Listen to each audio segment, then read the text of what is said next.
Hey, welcome back to our show. As you all know, this is the Year of Entrepreneur Learning podcast, and we are trying to keep the theme of the power of purpose. And this next book is going to be along the same line, and we want to make sure that we understand what we need to do. So let's talk about another book.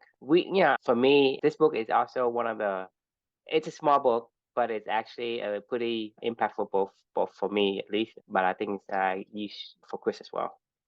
Yeah, no, absolutely. I think this book is probably one of the most quoted and cited more than any other book. Than that, and maybe Thinking Fast and Slow are probably the two books about all the other books that I read, like Hmm. that I come across routinely in other people's Yes. writings that influence them.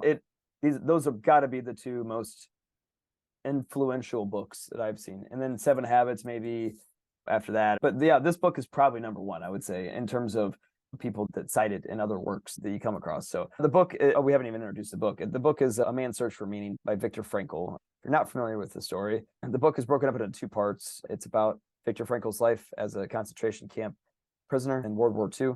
He was a psychotherapist before he was captured as a Jew in Germany and brought to concentration camp. And I can't remember how many years he was in the concentration camp system, but it was many, many years and survived. And he actually survived multiple different transfers to different camps and things like that until they were eventually liberated. So the first half of the story is about his life in the concentration camp and everything he experienced. And I think the story was that he wrote it like within a couple weeks after he was officially liberated from the camp. So this was like immediately following his experience freed from being a prisoner. So he wrote it in a very quick time frame, and it was, like Drew mentioned, it's a short book, but it's a really impactful book.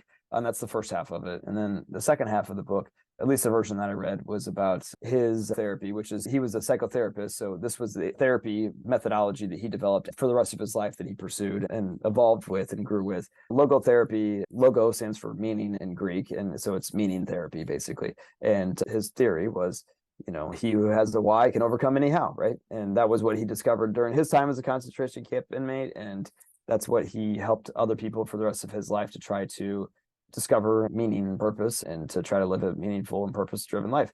So that's the book, and it's very impactful. The story of the concentration camp is listened to sometimes, obviously, and hard to digest, but I appreciate him sharing his story. And as somebody that's had my own trauma that I wrote about, it's his own kind of I can't imagine book. You can learn the biggest lessons from most painful things. And I think that his biggest lesson learned was meaning, and then wanted to share that with other people. So we will get into the reflection. My reflection title is My Search for Meaning, right? The day that I actually wrote this particular reflection was on April 22nd, 2022. Apparently it was at 4 a.m. in the morning. I don't even remember it, which is why I'm glad I write some of these things. I'm sure I couldn't sleep that day, and that was because it was the second anniversary of my daughter's passing. As we're talking about this right now, it's December 8th of 2022. I guess it's 8 months later after I'd written this as to where we are now. It's a tough day. It was it's the last two at this point, at the point of this writing, it was 2 years previously. This was the last time I saw my daughter alive in my wife's arms as we extubated her. I'll never forget that day, and I'll never forget that moment. I'll never forget how it felt and where I'm at. And I can see myself right now as I'm talking about this. I'm sitting on the couch that I'd pulled next to my wife and her in the recliner. She was holding Amelia for 7 hours straight after we had decided to make the call to end her pain and suffering. And she was in a lot of pain. She was in a lot of pain. You can read all about this in my book if you want to. I tried my best to bring you into that situation with us and to know how that feels. But it was a moment that I'll never forget in a lot of ways, because while it hurt a lot, it was also one of the most inspiring moments in my life as well. I mean, Amelia endured a lot, and she never gave up. She was born at 22 weeks old, and she was put into a shitty situation in life, and she never ever once did anything but try to fight for life and endure and keep fighting. Watching her journey, and even the last couple hours of her life, she never quit. She never would stop. She cared that much about her chance at life. These days, I'm kind of ashamed to say that I pulled her out of the game. I'm not saying that to say that I regret the decision. I don't.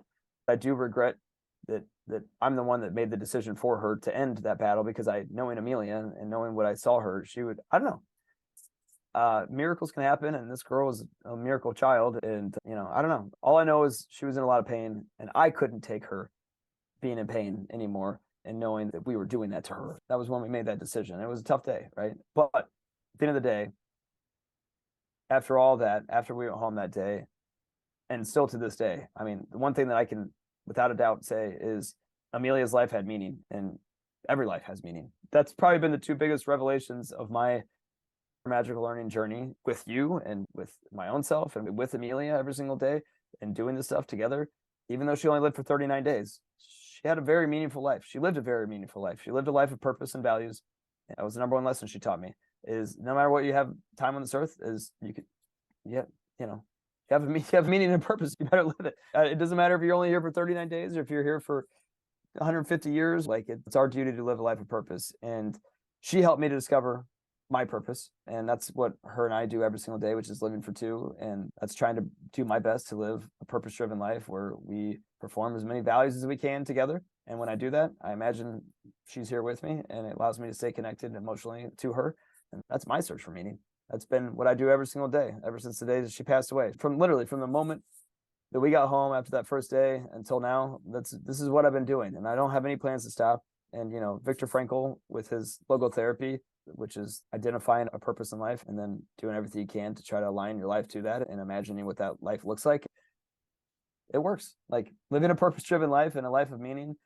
I've never been more fulfilled in my life. And even though I had to learn it the hard way, and, you know, Viktor Frankl learned it the hard way as well through concentration camps, and probably a lot of other people that have lived. A guy that I was just talking to you about, you know, before we started here, that I met on this, you know, he learned his meaning and purpose through his trauma that he and his wife experienced together, where she had brain cancer. It wakes you up. Pain wakes you up sometimes. I know we're on a mission to try to not have that be the case for other people, and I think Viktor Frankl was on the similar mission, you know, where you don't have to live in a concentration camp to figure out that meaning will take you far.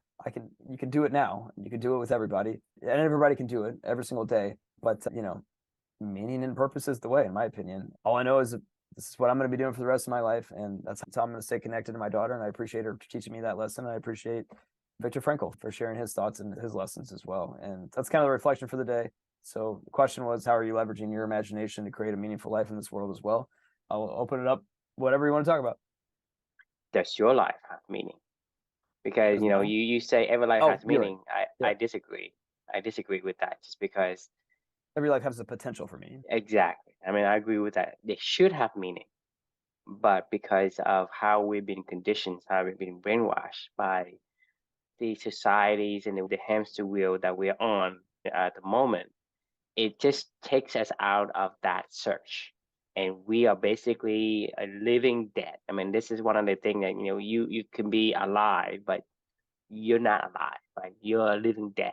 And so for me, people can live years and still don't have any meaning because they don't do things that they're supposed to do. I mean, when you say, you know, a beaver must dam, I mean, this is something we keep saying over and over again. If you are born as a beaver, then there are certain things that you must do to fulfill that. You must dam. Mission, right? The mission, the purpose, you know, you must dam, right? This is who you are. You have to do it. And, you know, when I read the book, you know, I can't imagine your book, you know, it's not only that Amelia touches you and give you the guiding light to say, hey, you know, my life direction isn't going in the direction that is supposed to be me. It does it for me as well, because, you know, I can, even though she have a short life, but her life and her meaning endures in your actions and in my actions. Yeah. Because, you know, I continue to follow the same path in terms of figuring out what it is that I'm supposed to do. Who am I? Am I a beaver? Am I a fox? Am I whatever? So, and then once I found who I am, then I can do the things that is aligned with who I'm supposed to be. Manifest my destiny. It's manifest destiny, right? Yeah. I don't know if this, because a lot of times it's hard to describe because these words have been used to refer to other things. So a lot of times, you know, I don't want to use a word, but I can't find a better word. But it's manifest destiny. Calling whatever you want to label it. It is, if you're a beaver, you're supposed to be damming. There's no other ways you can make yourself meaningful, because your part in the ecosystem is so important that without your part, the ecosystem won't exist, and it will break, and it will make suffering for the trickle down effect down the line. The meaningful relationship comes to play when you have your meaning, when you have your purpose. Because Right. if you don't, then you're basically doing the exact same thing everybody else does, but at the same time, there is no complementary in that relationship. There's Right. no alignment. There's no, and so for me, having a meaning, it is something that you don't get automatically. You're gonna have to ask yourself the question. You have to search for it. It's a search. It, Like, I mean, that's it like the title says, it's a search for meaning. so It's all that's what I'm saying is every life should have a meaning, but every life does not have meaning. right. Because I've seen people who have lived a long life to their 90 or 100, and you ask them, what do you think about your life? And they say, well, I don't know. I mean, I never thought about it. They They never never searched. So it's very important to note that hey, life should have meaning, but you have to search for it. You have to ask always. you have to ask the question, does your life have meaning? And that question, the answer to that question is going to be very personal.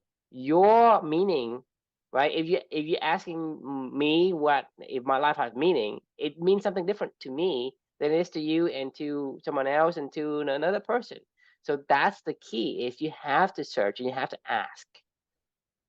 Does my life have meaning? And if you don't have an answer, this is where you start to search.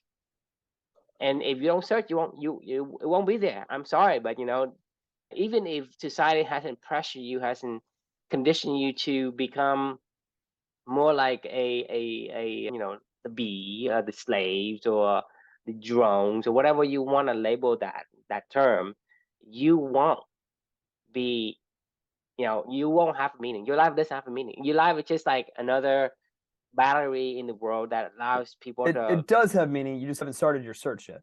no meaning. To me, no meaning. Well, Right? I guess what I mean by that is like there's still meaning. You just haven't activated the search yet. The search gets activated by a question, in my opinion. And that's what you all it's your curiosity, it's your Right. imagination. It's a question first, Right.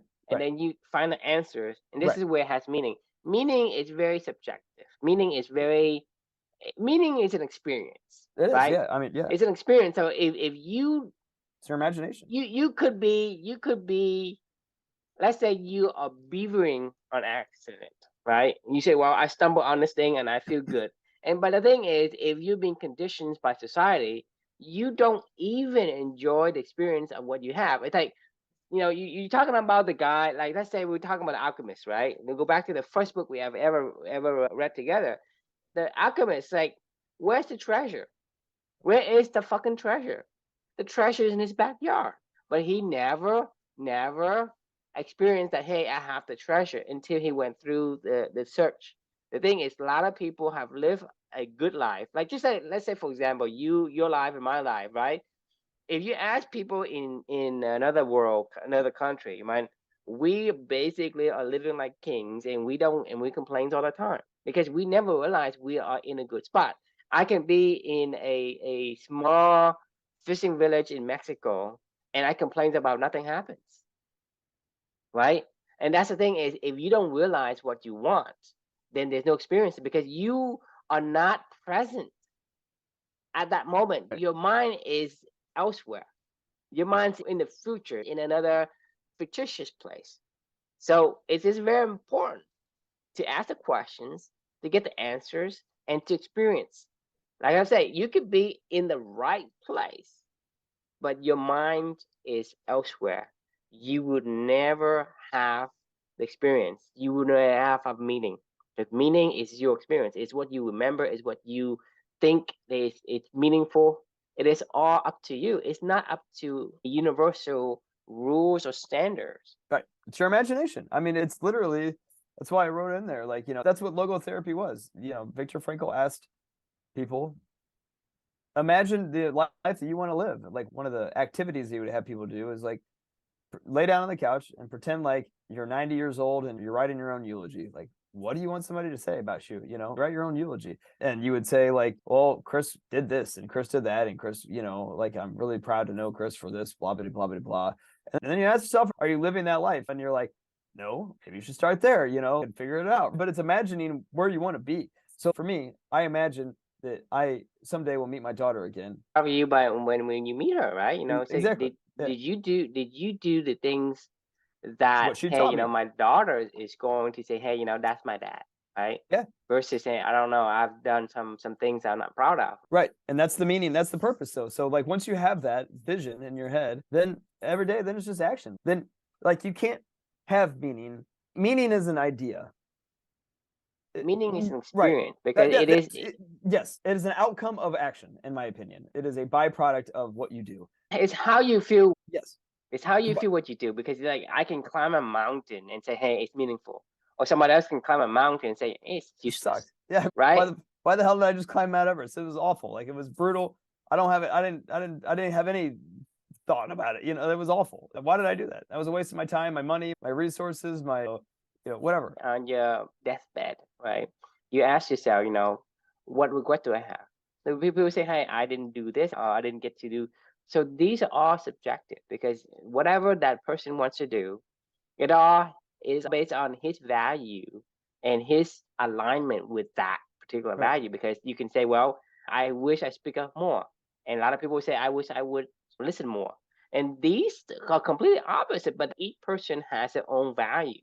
And the experience they get to make, that determines whether or not they feel their life has meaning. Right. The meaning to each individual person is completely different. But at the same time, it's going to be unique. That means no one in society can tell you, hey, you should do this, do that, because not everybody's going to be identical. No one's identical. So how can you have something that say, hey, you all should embrace this core value, embrace that core values, and have a life without regrets or with minimal regrets? You can't, because you are living as someone else. You're living as another person's characteristics. You're taking their actions. Hey, I go to work, I buy a house, I raise family, I pass on, whatever I need to pass on, whatever. That is not you. And, that doesn't fulfill you as an individual. Those are milestones. Like, those aren't what you do Even every for day, even for milestone, what does it mean to have milestone? Because that's what I'm saying. It's meaning is about what you do every day. About what you feel, what you did. It's not about what you. It's not about like, hey, I have done, I have climbed 1,000 mountains, or I have run 1,000 miles. For me, it doesn't mean I don't give a shit about that, right? But some people really do, and that makes them feel good. For me, it's different. A lot of people are more ambitious. They look at Elon Musk, right? I don't want to be Elon Musk, but doesn't mean that Elon Musk is bad. Elon Musk is good, because he does what he does. Because that drives him. He needs to be ambitious, because that's who he is. Right. For me, I want to be like the Mexican fisherman, fish little, play little, go hang out, be at peace. Elon Musk can't do what I do. He cannot, because he cannot be still. He cannot be still, right? Just say something I said to you before. You cannot do what I do. You will hate sitting in front of a computer and code and read. I read that like 24 hours. I can write programs in 24, because I'm able to read the code, which means nothing to you. It means like ancient language to you. But for me, I have no problem. I can take in all the information, all the logic. Right. But for you to do that, you would beat yourself up. And I can't do what you do.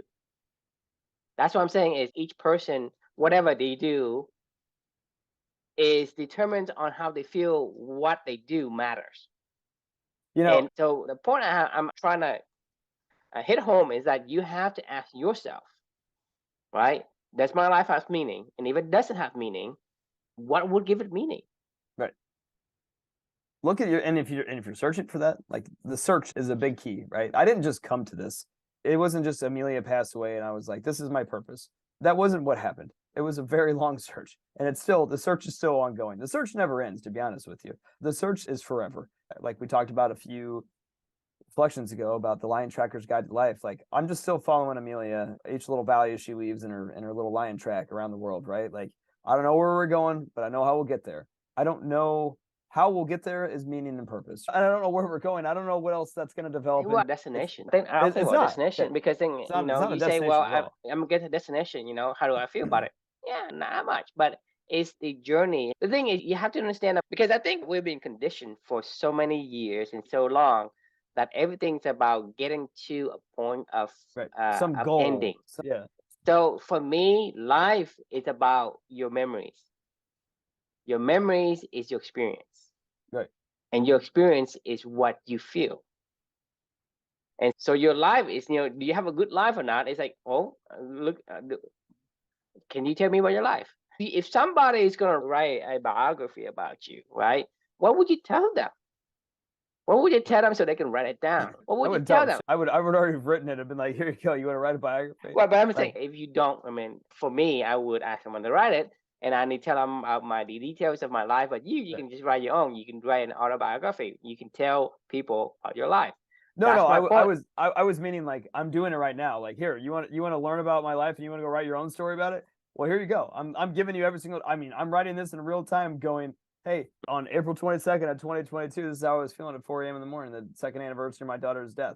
I was thinking about meaning and purpose and like how she changed my life and how we're trying to live for two. You want to figure that out, like, and you want to write an autobiography, you can turn that however you want to turn it into. You can try to take whatever message you want to take out of that. Like, this is what I'm doing. I don't know where we're going, but I know how we'll get there. This is what I'm doing. And I'm doing it. I did it this morning. I'm doing it tomorrow. I'll do it the next day. This is the way, right? This is the meaning is one step forward each day, right? Following your daughter's tracks. For me, that's the way that I see it. Look for the next value. Keep working, keep moving. Like we were talking about before this reflection, when we did 3 other reflections, the idea of like, it is what it is and there's no other alternative. There always is alternative. Purpose will take you to the alternative because you don't know where you're going.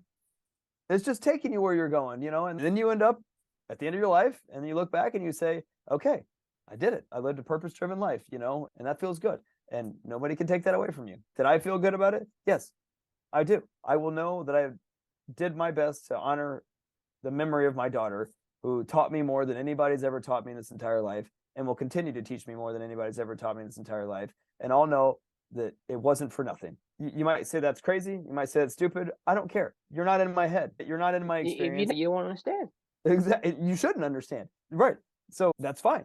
Like, I can try to help you understand. We can have conversations like this. I can write ideas and help you to try to understand my purpose. You go back to do the same. Do you understand why I like the program? This, you mean the YOML?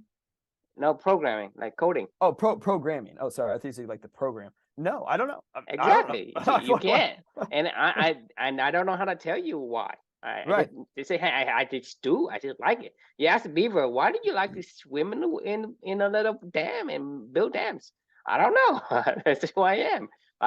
It feels good for me to do the things that I'm supposed to do. Right. I'm not supposed to, but I'm good at. Because I have a waterproof pelt and I have some kind of big tooth body ratio of bones to per whatever it is, right?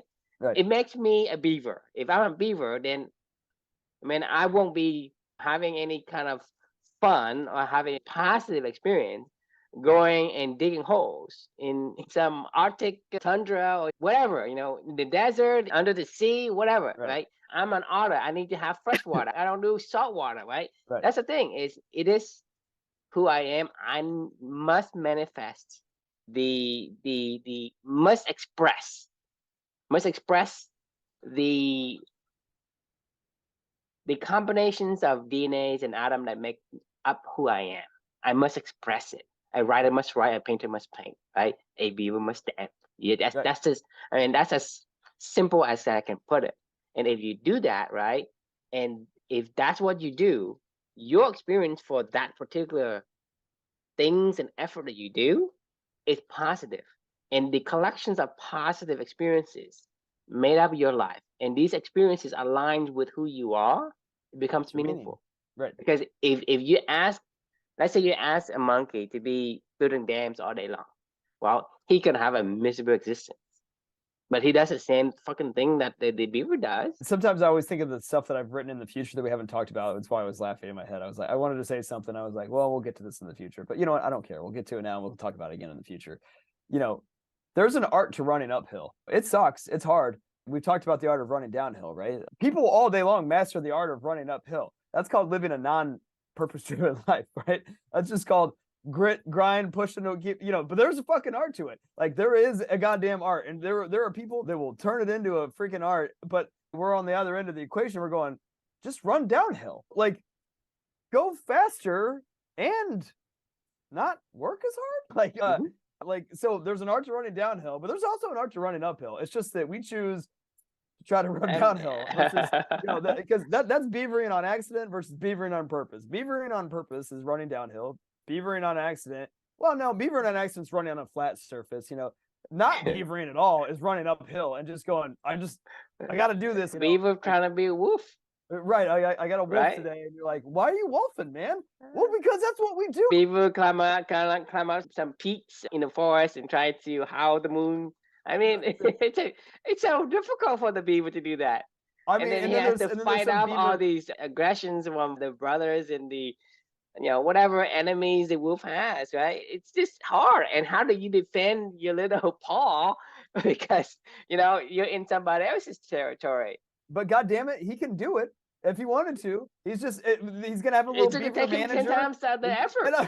Well, right. That's the art of running uphill. Like, he'll have a little beaver manager that's like, you can do it. Like, let's go train. Like, and he'll get fired a few times because he'll be like, you're just not that good at it. And he's like, damn it, I can try harder. I can do better. And he'll go train some more. And his next beaver manager will be like, I mean, he can do, but his 10 times effort will result in a mediocre result at best. He would be like the runt of the wolf pack, even after he put in 10 times effort of a wolf. But damn it, he did it. I call that stupid. It is stupid. That's my point. The art of running uphill is stupid. Like, when there's an art to it, like, that damn beaver can write a book about, guys, when you hit walls and you got to keep pushing because I don't know why, but you do. That's what grind is. That's what, do the things you hate the most first. That's what eat the frog is. That's what, that's it. We talk about these things all the time. Like, we have fucking mastered the art of running uphill. Like, I mean, our society is damn good at running up a hill. I mean, like, we will do anything for no reason at all and just keep doing it. But can you imagine if we were all just running downstream? Man, that's way better life, at least in my opinion. If you ask me to be Chris, I can't do it. It would be. I don't want to be you. I mean, the thing is, for me to be in some, sales meeting and training even once a week, I mean, that's just dreading for me. I mean, for you, you do it like, you think about it, right? It doesn't bother you as much, and you can use little effort to run through whatever obstacle that you have because you're nimble. And just imagine you're a wolf, right? There's trees and rocks, and you just jump on the whatever and you bounce up there, the hill, whatever. Parkour for you as a wolf is easy, but imagine me as a beaver trying to do what you do, right? Yeah, there's trees, there's obstacles that have to jump, and you have to jump through them. But for you, it's easy, right? But for me, it's like it's almost impossible. I mean, you think about it. So that's what I'm saying is for you to code. It's like, can you code? I'm sure you can, but you're gonna be like the beaver trying to parkour in the forest like wolf does. That's an image I can see, because you're just not made for it. You're so right. So, like, the past 2 days or 3 days, I've been at an offsite sales kickoff for excuse me. It's probably why I'm a little sick for the company that I work for. And yesterday I was meeting a lot of people from like our global team for the first time, because we don't get together a ton. We have a remote first culture. So one of these guys was from Scotland, and he's our VP of global accounts or something like that. He's relatively new to the business. He's from another continent, so I don't have any interaction with this guy, but we're both on the leadership team in general. So we met each other the first night. I heard his speech that he gave to the whole entire, team from the Americas on the next day. And then on Wednesday, I had a session that I was leading about sales automation for our sales directors and other people in my team and some of the other leadership people. He was in on the session. He was sitting in there, and I was going through this stuff. You know me, I'm a higher energy person, but I can be a low energy person when I'm not beavering uphill, when I'm not beavering on, when I'm doing the opposite of what I want to do. I could definitely be a low energy, like, oh God. I can definitely talk. I can definitely have meetings, but it just drains my energy more than it drains you. Energy when I do these things, like, so I'm giving this presentation, and I'm really, I love this stuff, and I love help teaching and coaching and develop. And like, this is why I took this job, because it's a part of my purpose and what stuff that I get to do with Amelia. Anyway, I'm passionate. I'm enthusiastic. I'm helping people. We're having a great dialogue. We're demoing this, this whole entire thing that I laid out. And this guy just stops me midway through, and he's like, what do you do? Where does this energy come from with you? And my boss goes, he doesn't even drink caffeine. And I'm like, what? I mean, guys, like this is what happens when you beaver on purpose, right? I like what I do. I like what I'm doing, and I like when I'm doing it. It's easy. It's effortless for me. I enjoy it. I can talk about it eloquently. I can make it engaging for you because it's engaging for me, you know. But if you ask me to go present on computer programming, I would be like up there going, I don't know where to begin, but like it would be the most dry presentation. I would try to be memorizing every single thing that I was talking about, going, you know, you do this and then you try to do this, and it's like, wah, wah. I don't know. It would just be so overwhelming. I would be stressed out. I'd be panicked. I'd be like, I don't even really like this. Why am I even doing this? I just put in all this fucking time to go Yeah, you learn won't this stupid survive. You thing. won't survive Right. long. I mean, Right. you think about like an eagle, right? An eagle is born to fly. That's what an eagle is, right? Take an eagle, put it in a zoo, put it in a cage. What happens to the eagle? He won't survive.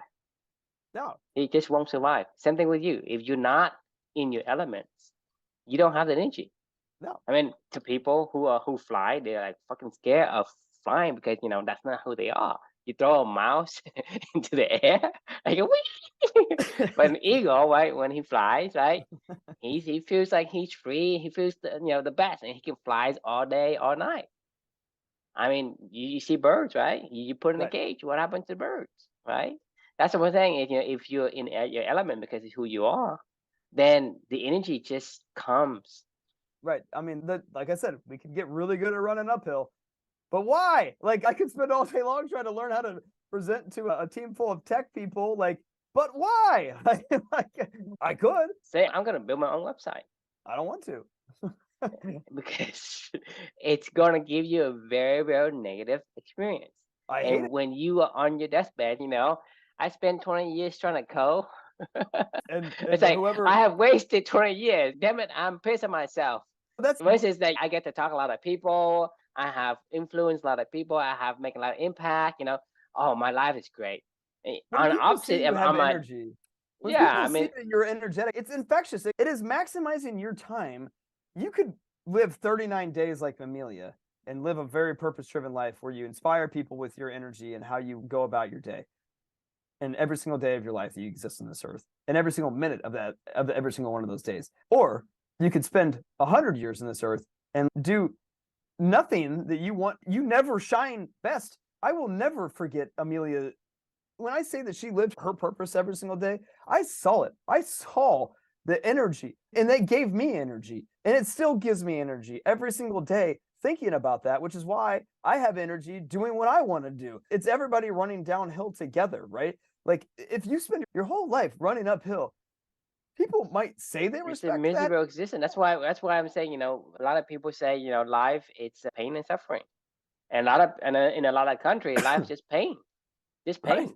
Like completely like life. I mean, that's why you have I mean, in the Eastern world, you have Buddhism. And Yeah. Buddhism is about what? It's about eliminating pain. And how do they do that? They disconnect from the world. Yeah. You know what I mean? That And is so the same thing thing is, with Hinduism. But yes. but in any culture, there's always this, life is hard. Life is pain and suffering. No pain, no gain. You have to have pains to find your purpose and all of that. This is where I've been conditioned. Like I said before, I truly believe pain is one of the great factors that makes us think, forces to reevaluate the direction we go on. Right. But that's not the only method, the only way to do it. And so we've been conditioned to look at life as something to struggle. That is what. I mean, if you think about it, you get born to this earth, right? What's the point of born into the earth? I get to struggle in life versus, I get to live. You think Right. about it, I get to live or I have to live. Which one do you want?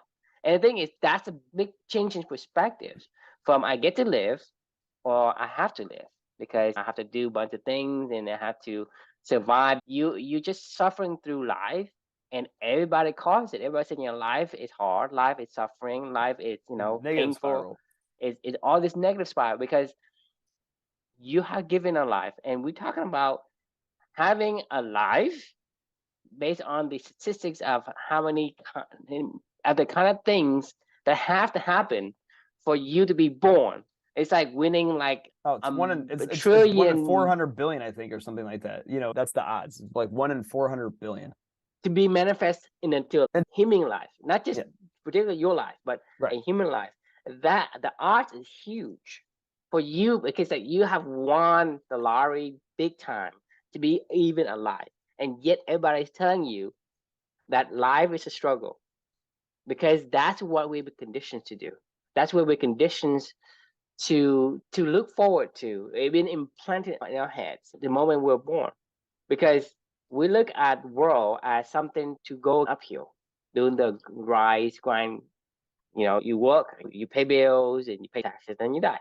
I mean, what are people looking at life toward? And then people say, your life is to have fun, and then I'll go smoke a bunch of cigarettes and then go drink a bunch of alcohol. I go have sex with everybody who is willing to give me, whatever. And the thing is, what's the point? I suppose if that's your purpose, I'd respect that. But I doubt that's the purpose, though. I mean, if I guess there could be somebody out there that's like, my purpose is to do everything that I want to do whenever I want to do it for whatever reason. I don't know why. So as long as it's on purpose, in my opinion, I'm cool with whatever. But yeah, no, I agree with you. My point is, it's not your purpose. You need to eat isn't your purpose. Like, let's say you eat something let's say you eat pizza.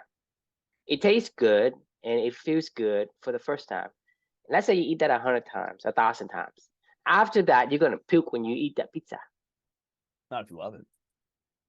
I guarantee you can find me somebody every day, and I love eggs. I mean, if you maybe eat it every meal, all day, every day. No, that's all you eat. Let's say that's all you eat. Well, that's all that I eat. Then even that is too much. My point is, once you satisfy the bodily urge, then that's not sustainable because you can't eat the same thing every single day.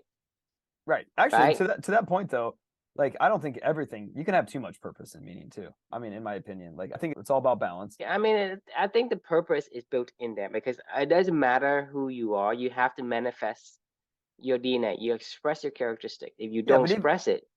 But even a beaver can't dam all day. I mean, they shouldn't. They can, but they shouldn't. But the thing is, that's not the point. The purpose isn't to build dams all day long. Right. The purpose of beaver is to build a dam so they can swim. The purpose is swim. It's not the dam. No. I think they like to just dam. No, I think that's why you look at Andre. It's to be able to be in the water to make sure they can always have water to swim in. You're right. The reason why they built a dam is because they want the water. Why do you want? Why do you buy a drill? I mean, this is classic psychology in marketing. To drill shit. No. I know what you're gonna say. It's to hang a picture or something. Yeah. No. What? It's to see a memory on the wall. Like I mean. Because you're marketing, but the audience is some of the audience don't know. So I want to make sure that you understand. A lot that you take for granted, that's obvious. Everybody knows that. No, it's not obvious, right? You buy a drill, you pay money to buy a drill, so you can drill a hole, so you can put a nail in it, and so you can hang a picture, so you can have the experience of having that memory. It's the experience you want. It's not the picture. It's not the hole. It's not the nail. It's not the drill.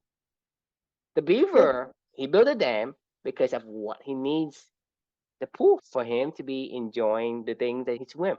So yeah, and I live my values to stay connected to my daughter and make sure she's still in my life every single day. That's what I'm saying is, it's not about building a dam. A beaver must dam because he wants, right? I must buy a drill because I want the memory. It's not because I want a drill. It's a good point. I could care less about a drill. That's a good point, honestly. I like that almost as a wrap-up point. As we've been talking about this, I get these James Clear, the Atomic Habits writer, I get his email list like 321 Thursday. I just got it today. Look for situations where the energy is already flowing downhill. Invest in relationships where there's already mutual respect. Create products that tap into a desire people already have. Work on projects that play to your strengths. And then, once the potential of the situation is already working for you, add fuel to the fire. Pour yourself into the craft. Act as if you have to outwork. That's even the art of running downhill. It is, and then it says at the end of it, the idea is to sprint downhill, not grind uphill. Like that is the art of running downhill, and there is an art to running uphill, but that's a dumb art. Like I won't say it's a dumb art. I mean, because no art's dumb. I'm saying it's stupid. Yeah. I thought that would be a good thing to end on. And I like your final sentiment as well, where you were talking about, you know, the why behind it all, right? Like why I do what I do, my meaning every single day. Because this was about, you know, my reflection was my search for meaning. This is about spending time with my daughter. This is about honoring her life, and it's about making her proud of me, and it's about finding time to still have her in my life every single day. That's why I do what I do. That's what living for two is. That's why when I wake up every morning that I write my reflection. I do this project. That's why you and I meet when we meet. This is why I make sure I work out every single day. I make sure I keep learning, living my values, because I'm doing that stuff. When I'm doing that, I'm doing it with my daughter in my mind. And that's what makes me happy. So like that's, you know, just so happens I'm doing other byproducts that are coming out of that.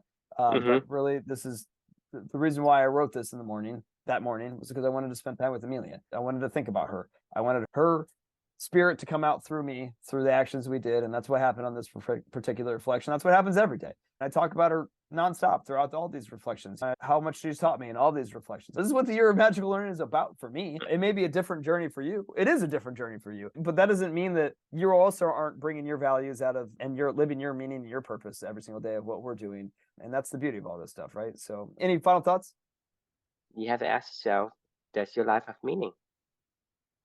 I know mine does. But that's the questions for the audience. Yeah. You know, the reason why they're joining is because, you know, they want to know. But like I said, your meanings is different than my meanings. And so, you know, it's something you have to ask for yourself. Agreed. Well, that was a great discussion as always. And thanks for doing that with me. And we will see you all tomorrow. No, we're going to do it Friday because we missed one, you know. I'm not letting you off the hook. For train. We'll discuss if there's a train tomorrow for True or not, and we'll figure out if we're waiting until next week. But thanks for joining. All right, we'll see you next time. See ya.